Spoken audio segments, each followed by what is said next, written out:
বন্ধুরা দেখুন, আমাদের তৈবিচারা উত্তরপাড়ায় তো কিভাবে চোররা চুরি করে টাকা পয়সা নিয়ে চলে গেল।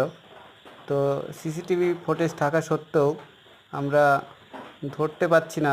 তো মুখটা মানে ক্লিয়ারলি আসছে না। তো যদি কারো নজরে এরকম চোর পড়ে তো প্রশাসনের হাতে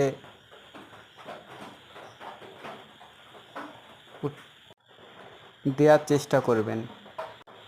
দেখো সবাই, তো অনেকটা সময় নিয়ে আর কি টাকাগুলো নিয়েছে, 3 মিনিট ধরে। তো অনেক টাকা মনে হয় হবে।